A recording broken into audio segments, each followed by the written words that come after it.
honor que esté hoy con nosotros. Buenas tardes a todos también, y yo le decía hace un momento a Graciela que la admiramos mucho, la respetamos, su trayectoria, su coherencia, sus valores, y estamos muy, muy agradecidos que esté aquí con nosotros.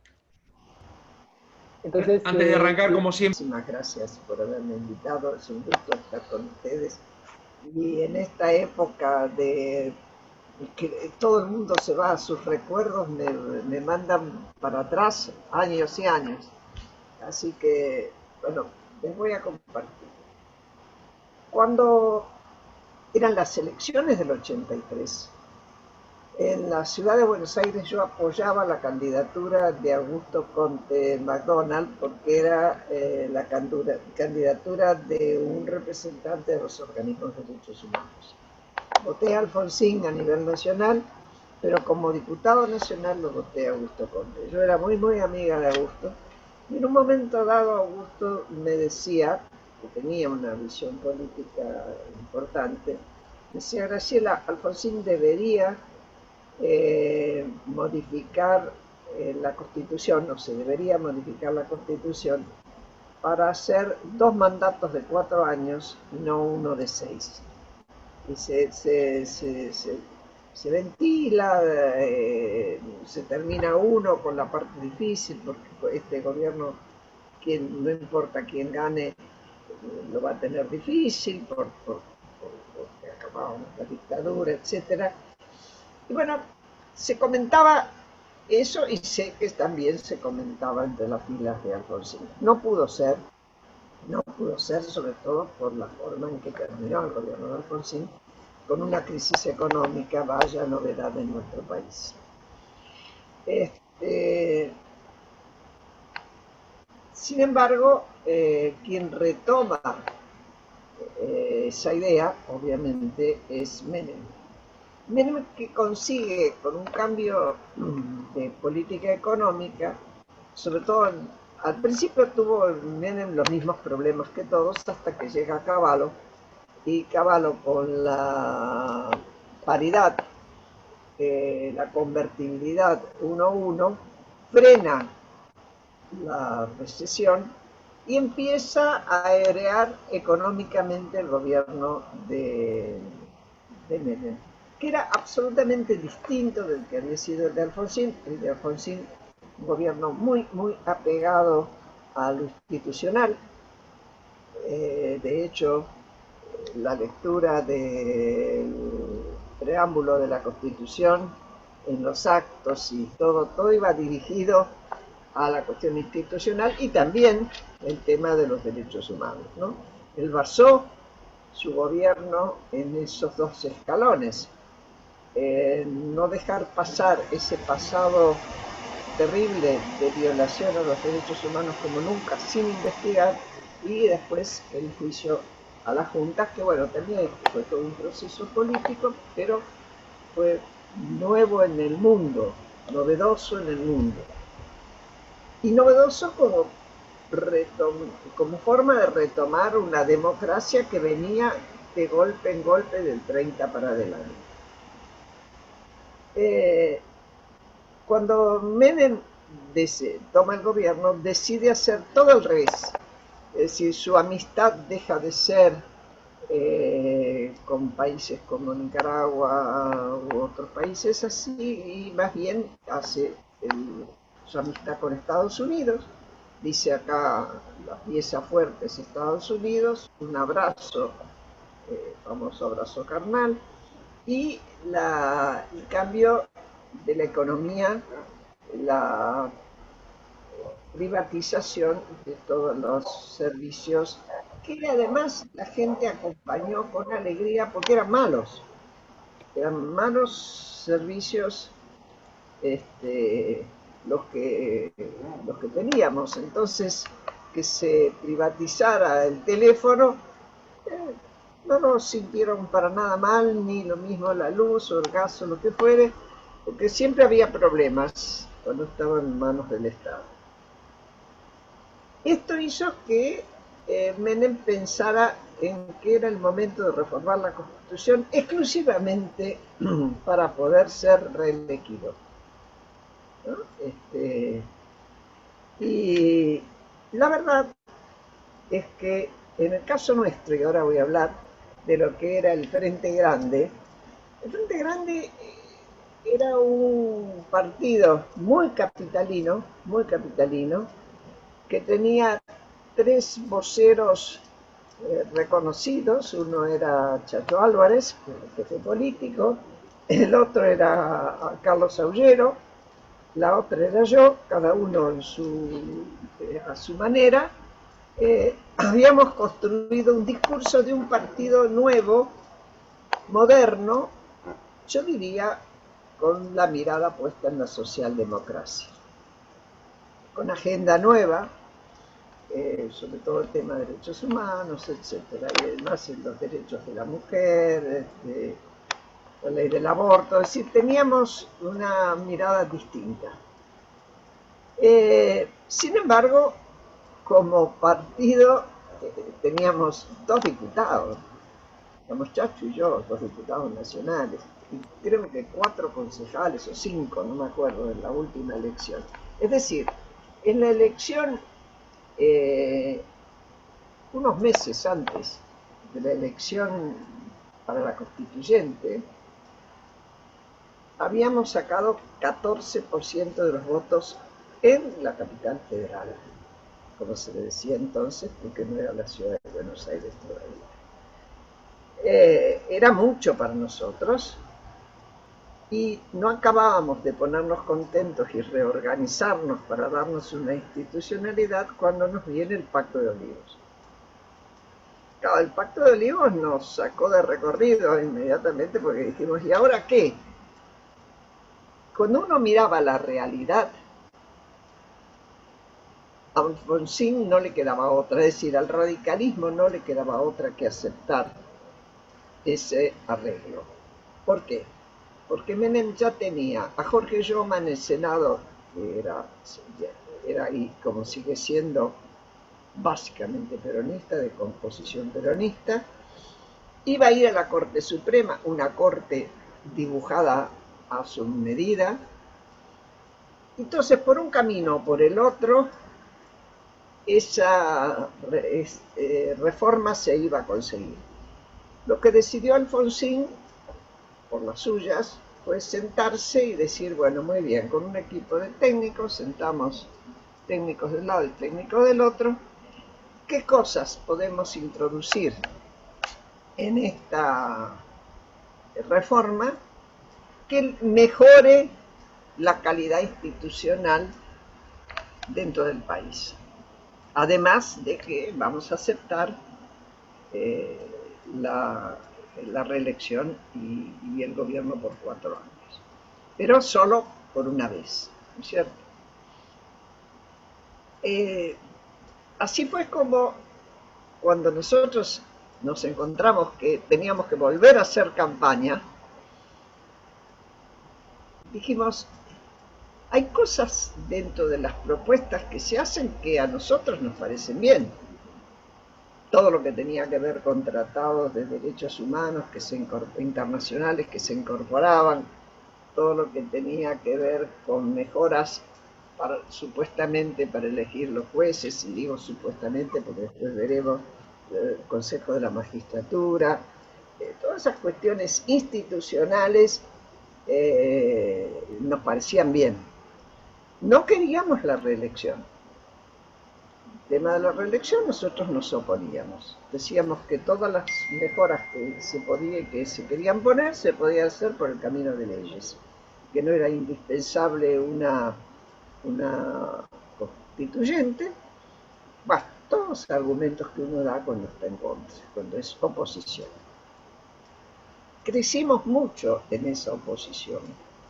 De 14% de los votos que sacamos para la Diputación, en pocos meses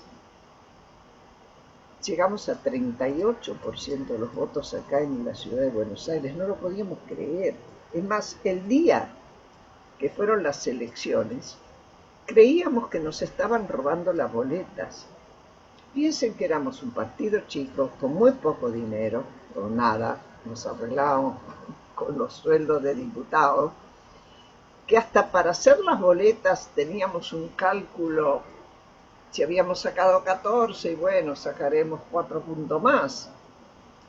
Pero cuando quisimos acordar, los fiscales estaban en las mesas y decían, no sacan las boletas, entren a cada rato, y entramos a cada rato hasta que nos dimos cuenta que nos estaban votando. Bueno, esto fue buena parte del electorado independiente que lo había votado, sin ser radical, que lo había votado Alfonsín. Buena parte de ese voto en la ciudad de Buenos Aires nos vino a nosotros y en otras partes del país también. De hecho, cuando mirábamos nuestra bancada, ya en la constituyente, no podíamos creer que tuviéramos una bancada de semejante densidad de todos los que iban de las distintas provincias, ¿no? Entre ellos Monseñor de Nevares de Neuquén, que también sacó 30 y tantos % de los votos. Yo ahora no me acuerdo si, a lo mejor ustedes se fijaron, pero no me acuerdo si eran 32 o 33 miembros que teníamos nosotros en la bancada, pero bueno, eran mucho más de lo que nosotros imaginábamos. La discusión, y tal vez un discurso mío que escuchó Sebastiani, que decía que le llamó la atención y demás, nuestras argumentaciones eran, no nos impidan votar lo que queremos de lo que se llama el nudo de coincidencias básicas. Eran 13 puntos, entre los cuales estaban... ¿Perdón? ¿Podemos pasar un fragmento de ese momento? Sí, sí, dale, dale. Bueno, vamos a hacer el intento, porque justamente está acá, un segundito.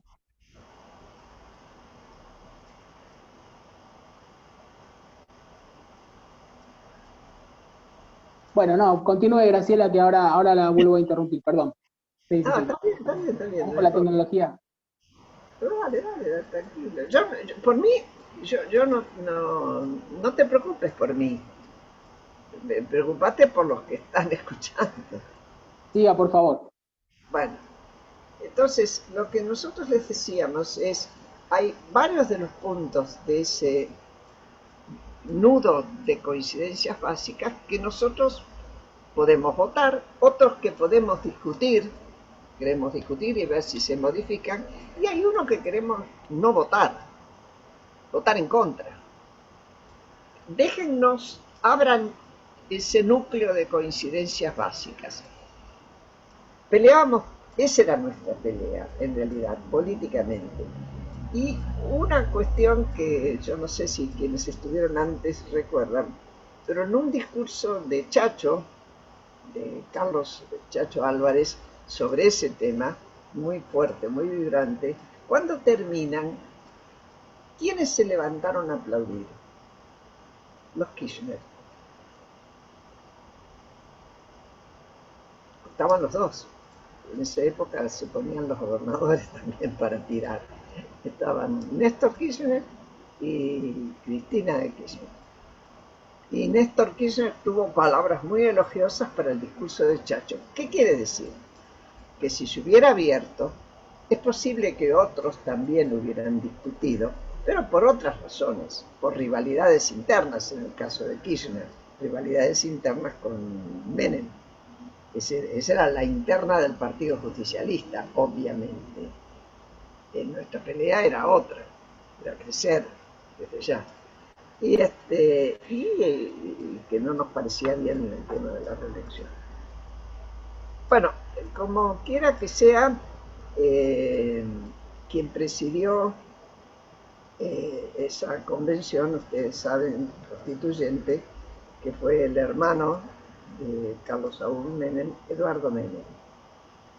Y la verdad que Eduardo Menem me enseñó a mí una cantidad de cosas que aprendí, porque después yo tuve que presidir la constituyente de la ciudad de Buenos Aires, a raíz de las reformas que se hicieron en la del 94. Buenos Aires tuvo su propia constitución y su propio jefe de gobierno. Y nosotros ganamos la lista de constituyentes, por lo cual yo presidí la constituyente. Y apliqué muchas cosas que me enseñó Eduardo Menem cuando tuve que hacer ella. Una de ellas es que el público en general, una constituyente funciona igual que el Congreso. Tiene comisiones, entran los artículos, es como si fueran las leyes, a discutir en la comisión.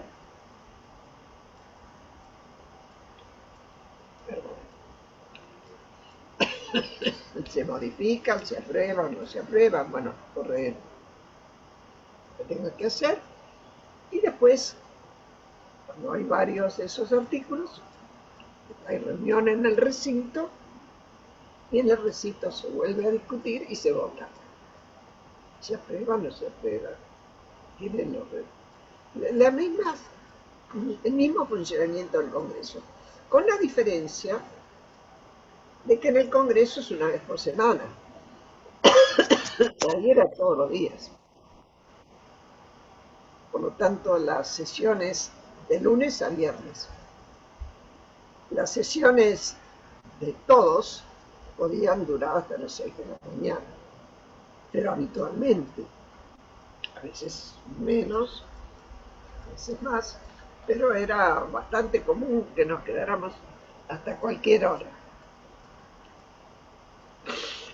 Entonces, lo que la gente ve, normalmente el ciudadano que eligió, lo que espera ver si es que se ocupa de la constituyente, es a los constituyentes sesionando. Es muy difícil explicarle a la gente que el trabajo esencial se hace en la comisión. Generalmente creen que el trabajo se hace en las sesiones, donde sí se termina, pero el trabajo fundamental se hace en las comisiones. Para que esas comisiones pudieran trabajar tranquilas y mientras tanto se discutieran políticamente aquellos puntos que eran más difíciles, Eduardo Menem propuso en reunión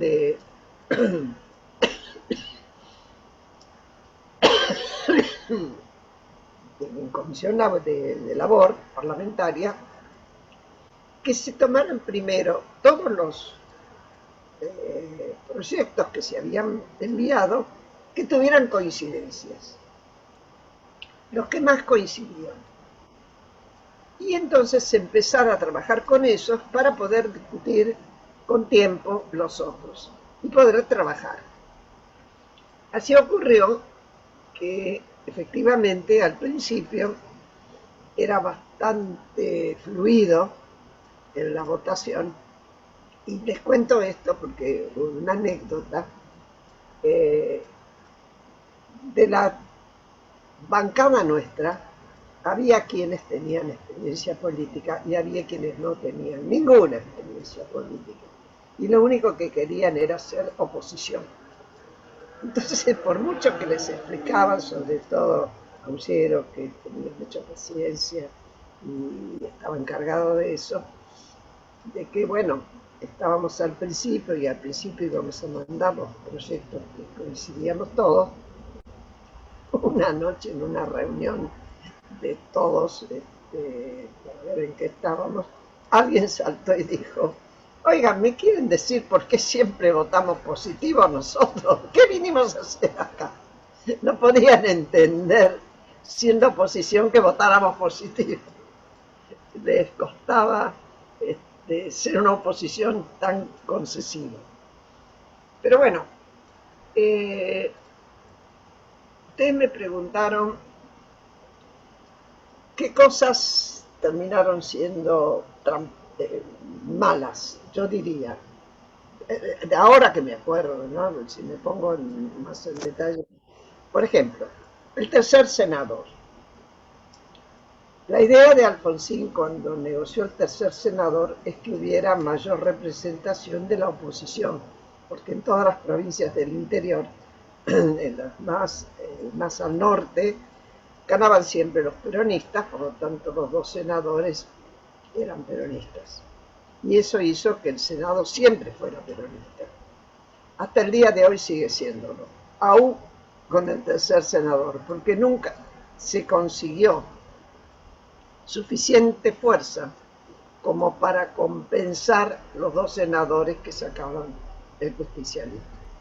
No ha cambiado los signos de determinadas provincias y la representación, que a mi criterio no es justa y que, bueno, eso sería motivo de otra discusión, nunca se modificó, tanto en diputados como en senadores en todas las provincias. La otra cuestión que a mi gusto tiene problemas es el Consejo de la Magistratura. No por cómo se lo sacó, sino por cómo se lo modificó después, donde llega a tener tanta representación política que le cambia el sentido a aquello que uno quería hacer, que era la independencia de los jueces.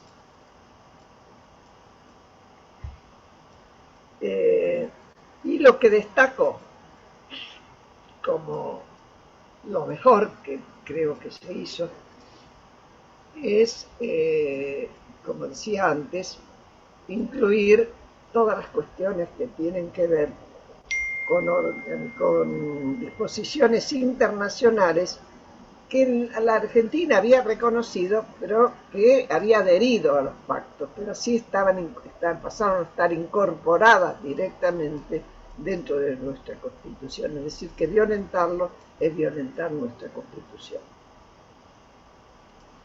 Creo que pasó otra cosa,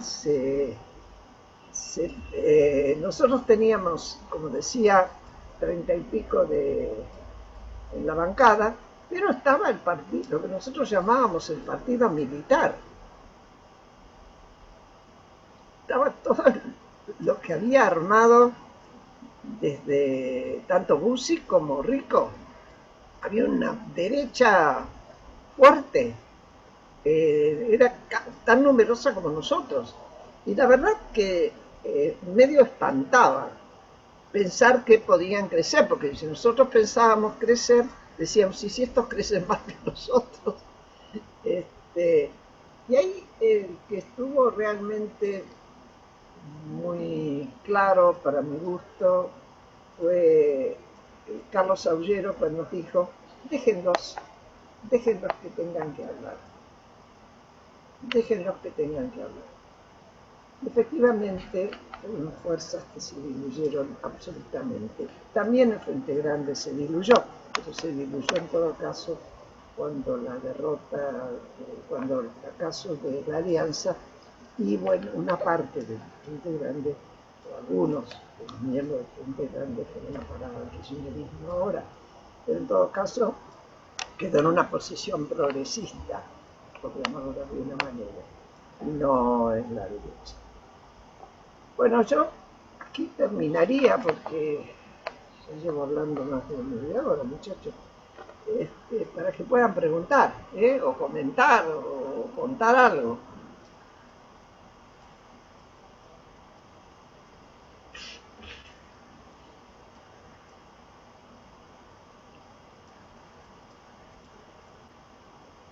Se quedó mudo. Hola, ¿Gustavo? ¿No se oye? ¿No se oye?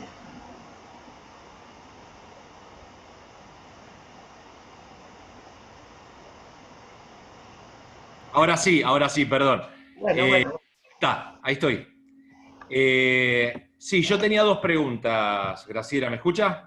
Bueno, lo mío, ¿se oyó todo o alguna parte? Perfecto, sí, se escuchó perfecto, todo, sí, sí, sí, sí. Yo tengo dos preguntas para iniciar, Graciela. La primera, en el bloque de ustedes estaba, usted lo mencionó, Jaime de Nevares. Jaime de Nevares, en algún momento, él decide salirse de esa convención. ¿Nos podría contar cómo fue ese momento? ¿Por qué? Si ustedes pudieron charlar con él, si lo discutieron con él, ¿cómo fue esa ida y cómo lo tomaron ustedes? Así que esa es la primera. Sí, fue dolorosa, porque más bien él lo discutió con la propia gente con quien había armado su grupo en Neuquén. Y él realmente creía que se podía lograr que se rompiera el núcleo ese y votarlo por separado. Él creyó en eso. Y cuando vio que no podía ocurrir y para no frustrar a su gente en Neuquén, él renunció. La segunda es, usted nombró de que el senador Menem, no Carlos, sino Eduardo, tuvo muchos puntos de consenso, pero también así al pasar mencionó que hubo algunos puntos difíciles en esa negociación. ¿Cuál fueron los puntos más álgidos, más difíciles que le tocó a su bloque y a usted en particular pasar en esa convención? Y en general, el de justamente el de la reelección, porque estábamos muy solos en eso, porque los radicales que estaban con Alfonsín era porque habían estado con Alfonsín apoyando el pacto. Por ejemplo, no estaba De la Rúa, no estaba Storani, porque estaban en contra, porque se habían enojado con Alfonsín, cosas internas del radicalismo, ustedes la deben conocer mejor que yo. Pero de todas maneras,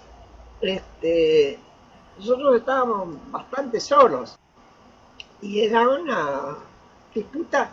A ver, no es que uno se peleara porque fuera a dejar la vida en eso.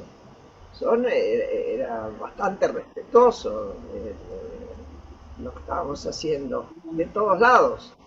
Pero estaba claro que no íbamos a poder romper un pacto de las dos fuerzas más grandes que tenía el país. Entonces, bueno, ahí toda la tensión estuvo allí. Y después un momento en el que se quería discutir sobre el tema, y ahí también estuvimos muy bien, y ahí también estuvo muy bien Aullero, que siendo católico y habiendo sido eh, el secretario general de la Democracia Cristiana y todo esto, hizo un discurso muy bueno sobre el tema, lo que apuntaba, porque la decisión de Menem era para arreglar, acordar con la Iglesia, que se dejara escrito que la vida comenzaba con el momento de la gestación.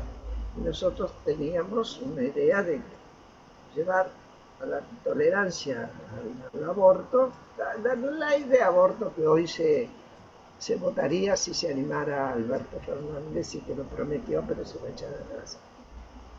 De todas maneras, él tuvo una actitud muy noble con nosotros, porque fue él quien defendió nuestra postura, que no es una postura abortista, sino la de tolerancia con aquellas situaciones en las cuales la mujer no requiere más remedio que llegar a aborto.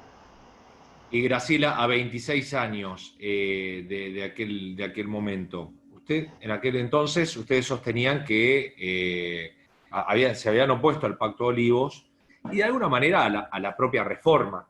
¿Cree que era conveniente, hoy, a 26 años, cree que fue conveniente hacer la reforma? ¿Qué cosas cree que hubo avances importantes, significativos en eso? Depende. Yo creo que, sigo creyendo que esa reforma se hizo exclusivamente para que Menem pudiera gobernar 2 veces. Entonces, todo lo demás se fue metiendo para que no quedara eso solo. Yo creo que lo mismo, todo eso se podía haber hecho a partir de un buen trabajo en el Congreso. Son cosas que la Constitución, hay países que tienen 3 líneas de Constitución y lo que vas haciendo es creando con las leyes vas creando la base de lo que es la institucionalidad. En Estados Unidos te meten una enmienda, por ejemplo, no hacen una constitución a cada rato, meten una enmienda y ya está. Por ejemplo, ¿usted consideraría que por Cámara de Diputados o Senadores se podría, por ejemplo, haber logrado la autonomía de la capital federal? Porque eso Igual, necesitaba... si hay un acuerdo político, si hay un acuerdo político, eso se logra. En un acuerdo político hay que ver qué cosa negociás. ¿Quieres Ahora, compartir otro? Perdón. en relación a eso, Graciela, ¿no había una mirada estratégica por parte del espacio político que usted compartía con Chacho Álvarez de lo que luego iba a ser la alianza? No, No, no son procesos no. políticos. Se empezó a hacer ahí, sí, se empezó a crear en el 94, porque nos lo mostró, a ver, fue los resultados de esa votación, semejante cantidad de votos, 2 millones de votos en el país, nos pusieron ante una evidencia, y es que a la próxima elección íbamos a tener que tener un candidato a presidente. Y para eso necesitábamos territorio y no teníamos. Nosotros no teníamos territorio. Empezamos a hablar durante la propia sesiones, en la propia convención, se empezó a hablar con distintas fuerzas políticas, entre ellas también con un sector del radicalismo. Porque además nos pasaba otra cuestión. Nosotros en el diputados normalmente votábamos igual que los radicales, con algunas diferencias, ¿sabes? Y compartíamos leyes con los radicales en el Congreso, previo a esto. Y teníamos muchos amigos en esa fuerza. Y por lo tanto, lo que vimos es, ahora vamos a tener que competir con los radicales. Pues ya competimos y le ganamos en la ciudad. Vamos a tener que competir a nivel nacional. ¿Qué hacemos? Y ahí fue cuando hicimos la alianza con, con Octavio Bordón. Ahí empezamos a construir la alianza con la pata peronista. Sí, porque aparte ahí estaban en el mismo electorado, si se quiere, porque en ese momento el radicalismo se inscribía dentro de la socialdemocracia, entonces se encajaba perfectamente, el radicalismo le daba territorialidad y ustedes le daban legitimidad, si se quiere, a ese acuerdo. Después, ¿cuándo fue la alianza ya? Pero, perdón, antes de la alianza, nosotros fuimos a una elección en el 95 con la fórmula Bordón-Chacho Álvarez, que sacamos bastantes votos. Muchos peronistas se asustó, porque salimos segundos, de hecho. Sí. Recién después, bueno, yo gané la senaduría, la tercera senaduría la gané yo, porque hubo que votar para el tercer senador acá en la ciudad. Y después, cuando fuimos a la elección de jefe de gobierno y constituyentes, nosotros perdimos el jefe de gobierno, ganamos constituyentes y por eso decidí la constituyente. Pero ya de ahí, lo único que nos quedaba era una alianza. Si no, nosotros no podíamos porque no teníamos territorio, no teníamos fiscales que nos controlaran una elección. Nos daban, lo que se llamaba, nos daban vuelta a la urna. Bueno, por eso. Sí, en la elección del 95, ustedes obtuvieron el 29% o 30% de los votos aproximadamente, ganándole a Massachusetts. había sacado 16% aproximadamente. Es, es así.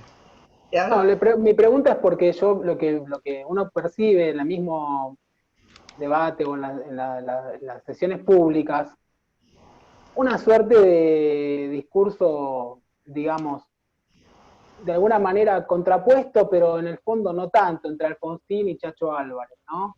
Por supuesto. Había una raíz ideológica común, me parece. Era, y de hecho también conmigo.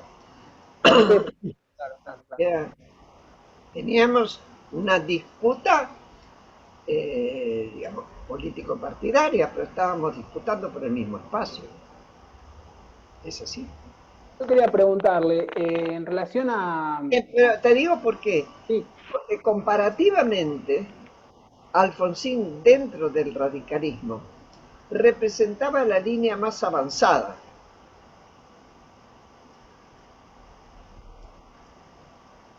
Era el más progresista, digamos, y el más institucionalista. De hecho, se mantuvo, díganme, de otro líder del nivel de Alfonsín dentro del radicalismo. Justamente ahí hay una alumna, Valeria Pelaza, que hace una pregunta, no de la convención, pero justamente de lo que está hablando. Dice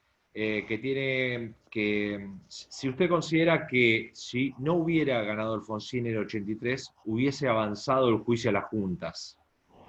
No, no, Valeria, no. Eh, no hubiera habido juicio a las juntas. A ver, ¿con qué nos encontramos en el 83? En el 83, después de Malvinas, porque acá no hubo una lucha popular y por eso se fue la dictadura, ni fueron los organismos de derechos humanos que tumbaron la dictadura, ni nada de eso. Fue Malvinas. La derrota de Malvinas hizo que los militares se hubieran pegado un tiro en los pies. Así fue. Entonces ya, con el descrédito que le trajo eso, y en retirada, lo primero que hacen es un informe donde hablan de los desaparecidos y se autoamnistían. Hacen una autoamnistía. ¿Por qué? ¿A qué jugaban? Esperaban que ganara el peronismo. Y la verdad, que aún aquellos que votamos por Alfonsín, también creíamos que el peronismo iba a ganar. Y tan fue así que los organismos de derechos humanos que pedíamos una bicameral, decíamos para que hubiera una condena social y política del terrorismo de Estado. No hablábamos de justicia porque no creíamos que iba a haber. Fíjense ustedes qué circunstancia tan especial y de bisagra de la historia de una sociedad. Porque el peronismo como movimiento tenía una izquierda, intransigencia y movilización, que habían sido los montoneros, que tomaban ese nombre politizándose, con Sadi, Vicente Sadi a la cabeza, y después tenían la derecha conservadora. Y Dolo Luder, que fue su representante, aquel a quien eligieron, decidió e hizo público, seguramente cumpliendo su compromiso con los militares, que iba a respetar la autoamnistía porque era una tradición. Por eso Alfonsín denunciaba el pacto militar sindical en la campaña, ¿no? Y después Alfonsín denunciaba el pacto militar sindical, pero antes de denunciarlo, él ya había dicho que él no iba a aceptar la autoamnistía, que la iba a derogar, que iba a ordenar una investigación y que habría en un tribunal natural. El tribunal natural era el Tribunal Superior de Justicia, de Justicia Militar, perdón, el juicio que correspondiera. Él apuntaba a enjuiciar a las 3 primeras juntas y que lo hicieran los propios militares. Ese era el proyecto de Alfonsín, diseñado por Carlos Nino y Jaime Malamud Gotti, sobre todo. Graciela, Bueno, ¿y usted en la convención, se acuerda en qué comisiones participó y con qué propuestas fue y si fueron aceptadas algunas de ellas? sí, sí, sí, sí. De Ministerio Público, todas tenían que ver. Ay, yo ahora me mataste, ¿eh? Me tenías que haber dicho que iba a ser sometida a semejante interrogatorio. No, Pero, No, no, no, bueno, pero si en líneas generales usted sintió que la convención, su bloque era escuchado, era sí, escuchado y sí, era sí, sí, absorbida algunas cosas. sí, sí, porque además llevábamos gente muy capaz. Había quienes no tenían la más mínima idea, pero había otra gente muy capaz y que había estudiado y que estudiábamos para presentar los proyectos. Graciela, yo quería preguntarle, en relación a Espera, la déjame que participación. termino de Ah, sí, sí, contestarle adelante, adelante. a Perdón, la compañera que quedó ahí, pues si no queda en el aire. adelante, adelante. Y yo quiero esto de contarlo porque lo refiero a la época actual. Cuando la gente va a votar para la salida a la democracia, sorpresivamente vota por Alfonsín. Y es tan sorpresivo que Alfonsín lo había puesto como candidato a gobernador en la provincia de Buenos Aires a Armendáriz. Si se hubieran pensado que ganaban la provincia de Buenos Aires, ahí hubiera ido Pugliese, hubiera ido Arnaldo. Eso seguro. ¿Por qué hubo un voto peronista? Hubo un voto peronista ético que lo votó Alfonsín. Y eso yo lo comprobé en el 97 cuando le gané a Chiche Dualde. Pasó lo mismo. Si no, no podías ganar la provincia de Buenos Aires. Ahora, ¿qué le pasó? ¿Por qué la sociedad argentina, que normalmente no estaba en contra de los golpes, y mucho menos del 76, porque sobre todo cuando Montoneros reinició el pase a la clandestinidad y reinició los ataques y mató a Rucci y todo lo demás, ya ahí la gente empezó a espantarse.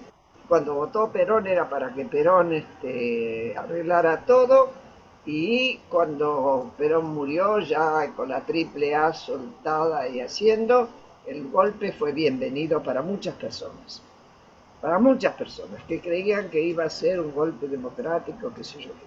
Bueno, el,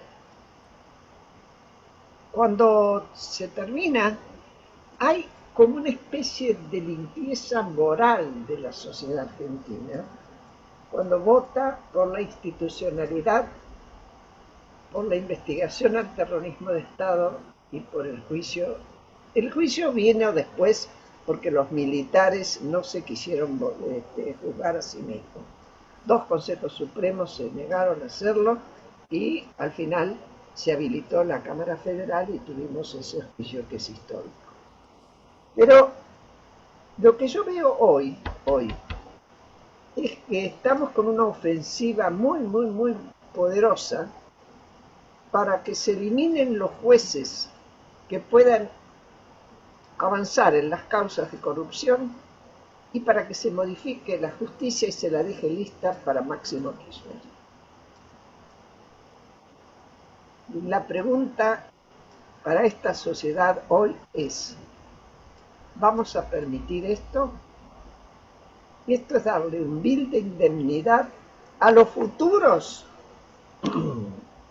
presidentes para que desde el gobierno roben desde el Estado, al Estado como nos están robando a todos, o como nos robaron. Yo creo que en eso, saltando la diferencia de la gravedad de los crímenes cometidos en un caso y de lo que significa hoy la cleptocracia que gobernó, estamos de nuevo ante un dilema similar. Bueno, y ahora sí hagan las otras preguntas. Yo quería Justamente, preguntarle, Graciela, déjame, Seba, porque justo el sí, profesor José Luis Matilla sí, está sí. haciendo una pregunta justamente sobre eso, que Graciela acaba de calificar como cleptocracia. Dice, bueno, así como hay una defensa hacia la democracia con el juicio a las juntas, ¿por qué no se avanzó en una defensa a la democracia con la corrupción política que también afecta fuertemente a la democracia, ¿no? Ahí Bueno, que es yo una creo parte. que ahí hay que preguntárselo y sobre todo la responsabilidad está en la oposición.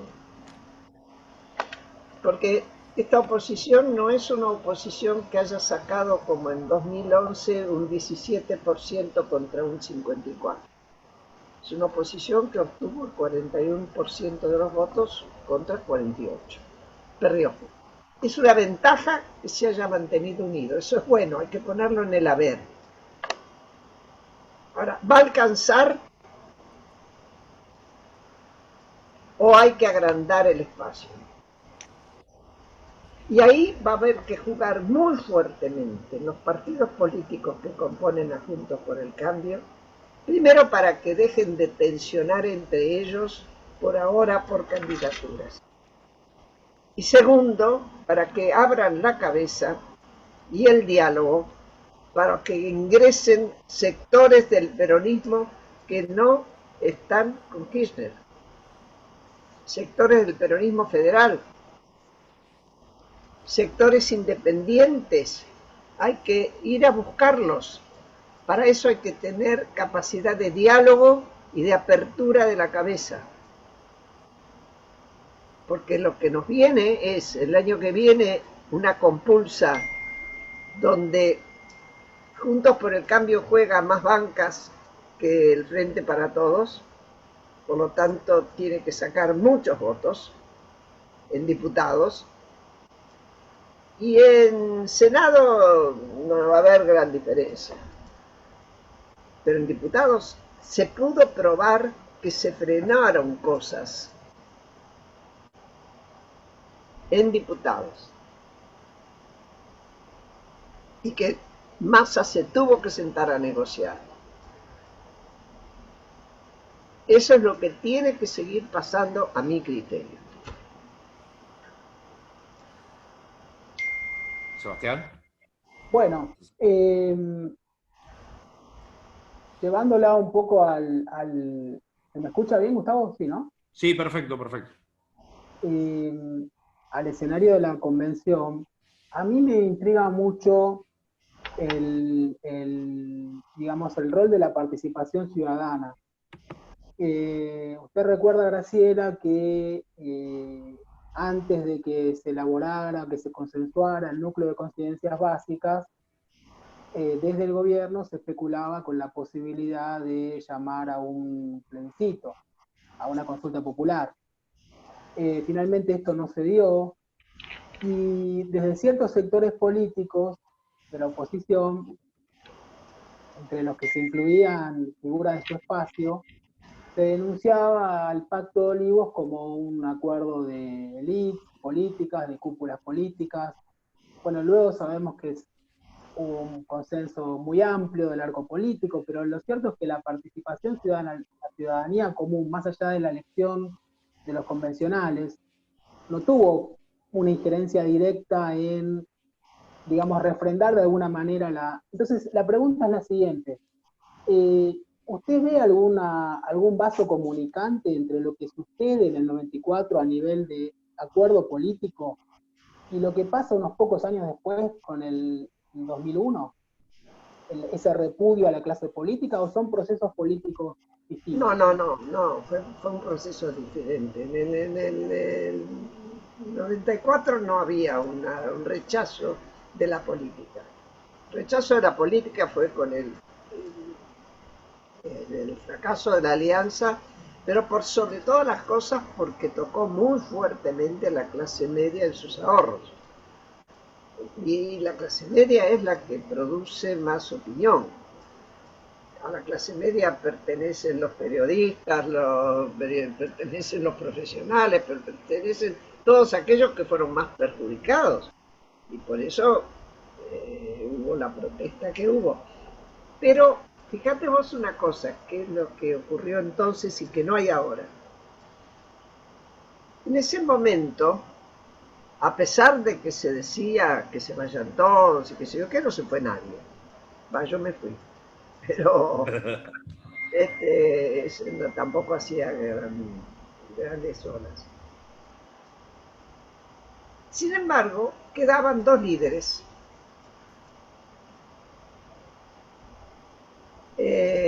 Duhalde, con su territorialidad fuerte, la provincia de Buenos Aires,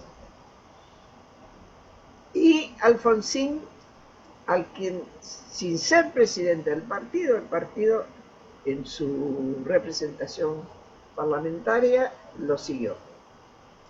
Y así fue como se pudo, con el trabajo de Remelenikov y de Salguini, sobre todo, y de Aldo Pignanelli en el Banco Central, hacer todas las modificaciones que cuando se tomaba una decisión, Duhalde le decía, anda a hablar con don Raúl. Don Raúl tenía su equipo, veían, porque eran medidas muy dolorosas y muy difíciles, y después se votaban las leyes en el Parlamento. Por un tiempito muy corto, fue un gobierno cuasi parlamentario. Pero había dos personas que tomaban el compromiso. Hoy, si vos buscás quién lidera a cualquiera de las dos alianzas que se enfrentan, no encontrás una persona. Vos me podés decir Cristina de Kirchner. La última encuesta que yo vi, que es de Managerfit, ahora, de septiembre, tiene un 40 y tanto % de imagen negativa. Es decir, no está liderando, tiene poder, pero no es lo mismo.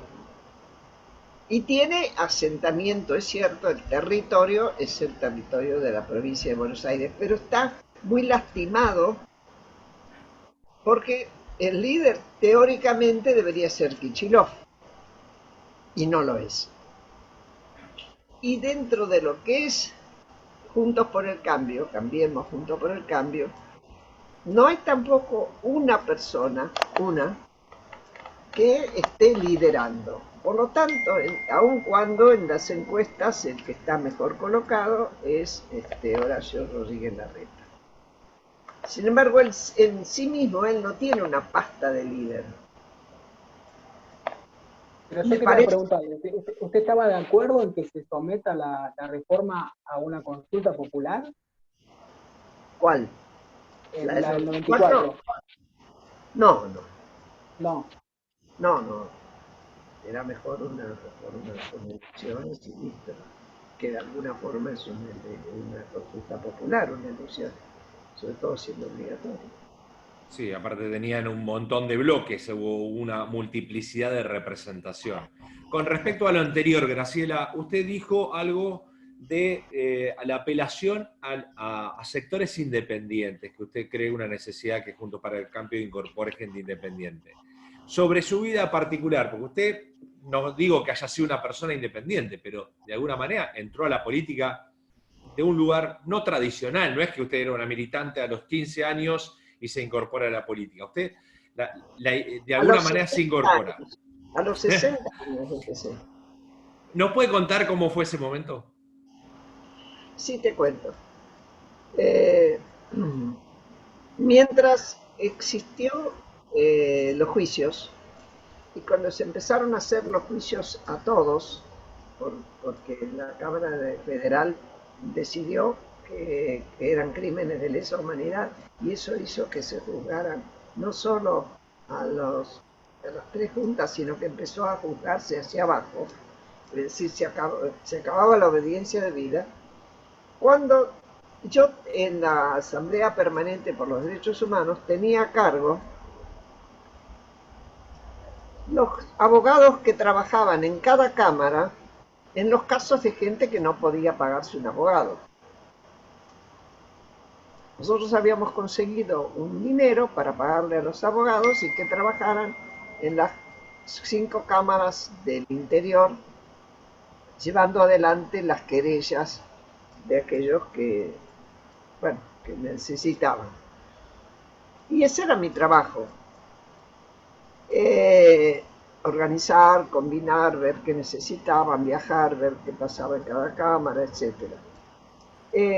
Cuando vino la ley de obediencia debida, se acabó, se cortó en seco. Se cortó en seco y yo dije, bueno, se acabó, es una ley, estamos en democracia, las leyes se respetan.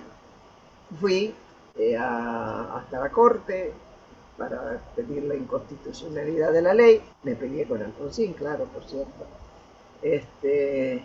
y perdí, y se dejó de juzgar. En ese momento se empezaba a armar lo que después sería el Frente Grande. Y a mí me convocaron a ver si quería ir. Yo dije, bueno, voy a probar, voy a ver, pero les advertí, miren que yo no tengo ninguna experiencia, nunca hice un discurso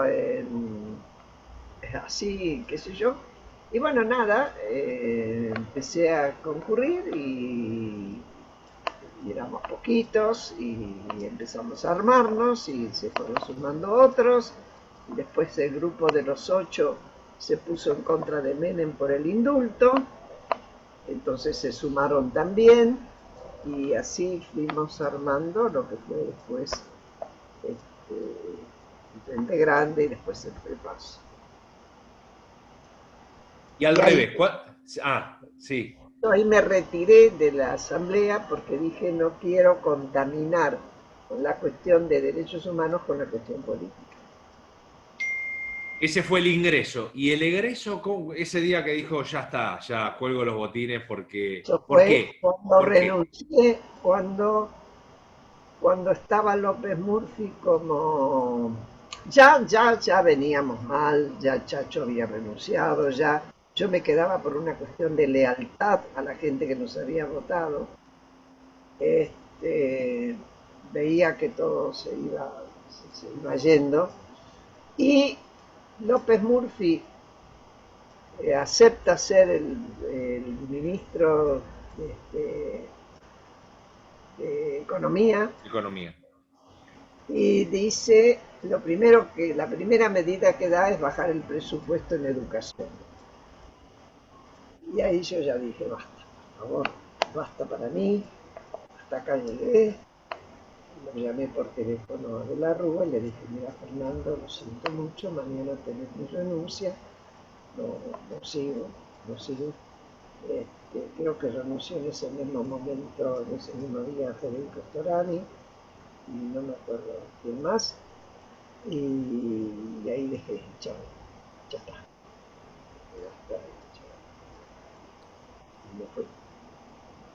Y me fui a mi casa y dije, hay que tener la decencia de dejar que el que venga haga lo que tenga que hacer sin que nos metamos los que metimos la pata.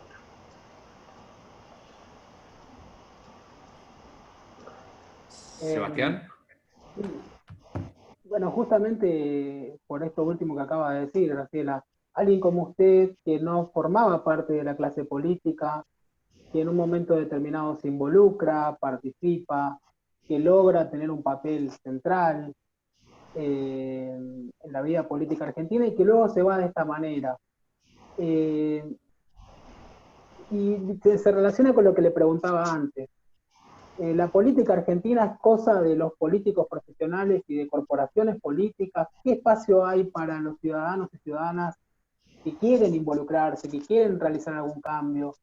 ¿Qué nos puede decir al respecto? Hay gente que lo logra, a lo mejor yo, a lo mejor con otra edad o yo con otro temperamento, por ahí lo hubiera seguido peleando. Yo no lo sé. No voy a decir que lo que yo hice sea lo mejor, porque eso es muy, muy de cada uno. Pero creo que sí que hay que involucrarse y me parece además que es hora de los políticos más jóvenes. Es hora.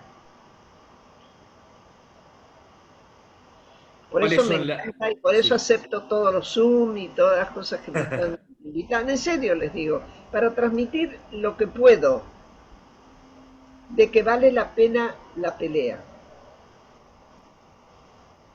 ¿Y cuáles son las promesas Yo incumplidas de la tengo dos democracia, libros, Graciela? miren, yo tengo, Sí. tengo cuatro libros, pero hay dos libros que podrían describirse como la antítesis. Uno se llama La ilusión y cuenta toda la historia desde la creación del Frente Grande hasta el fracaso de la Alianza. Es decir, empieza up y termina down. El otro libro es La historia íntima de los derechos humanos en la Argentina. Cuenta toda la historia de los organismos y desde que yo me acerqué, desde mí, ¿no? Ojo, en mi verdad yo no pretendo que sea la verdad. Después cada uno tiene distintas visiones. Y sigue todo lo que nos costó cada cosa, y los dolores y demás, y pérdidas en el camino y demás. Y ese libro es el libro que empieza down y termina y uno dice, ¿cómo tan pocos lograron tanto?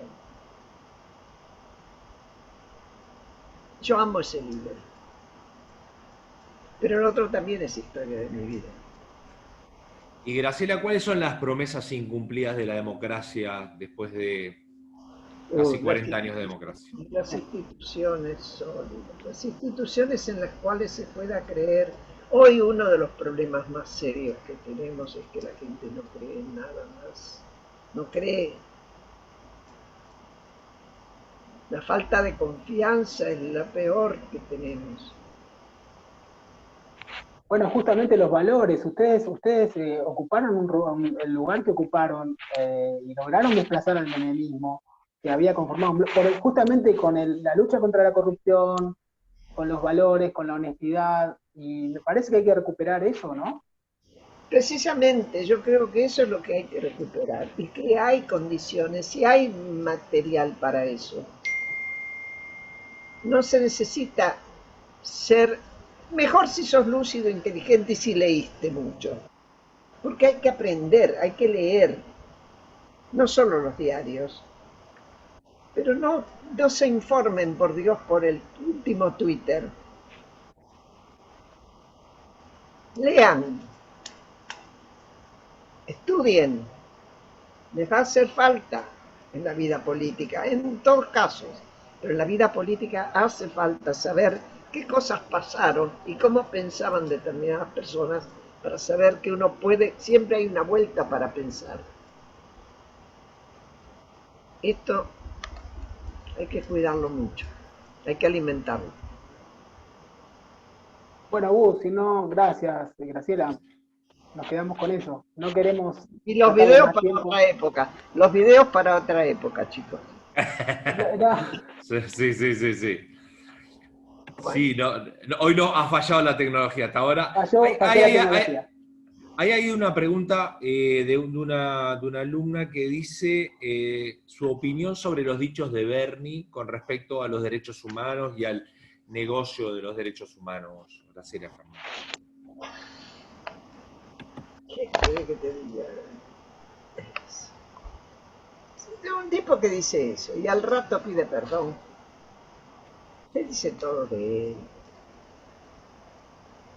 No sé qué decirte, francamente, ya a esta altura, comentar las cosas de gente que lo que está jugando es al miedo que tiene la gente por la seguridad para ver si consigue ser el gobernador de la provincia de Buenos Aires, especulando con que a Kicillof le va a ir mal.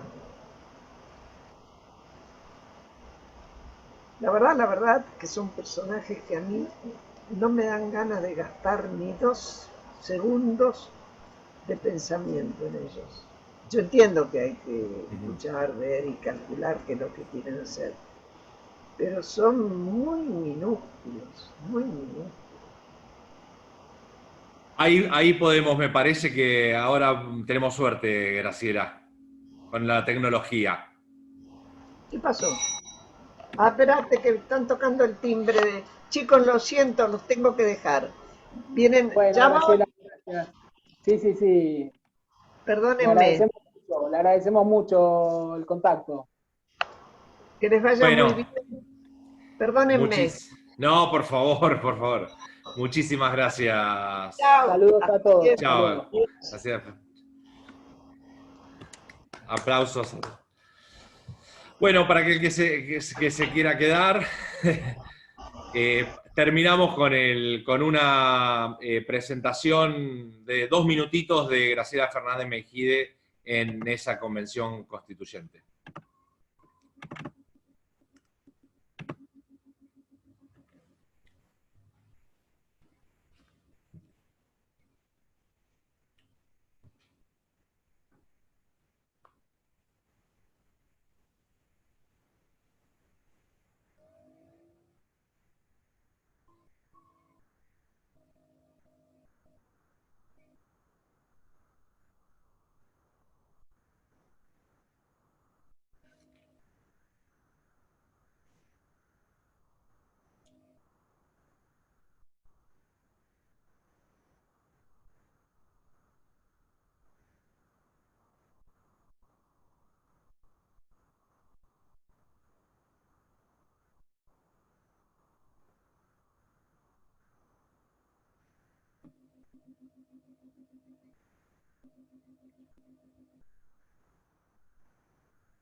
Bueno, muchas gracias a todos. El jueves que viene tenemos a Hugo Prieto, que es convencional de Chubut, profesor titular de la Cátedra de Derecho Provincial de allá de la Universidad de Comahue. Así que muchísimas gracias a todos por estar. Espero que le hayan pasado lindo.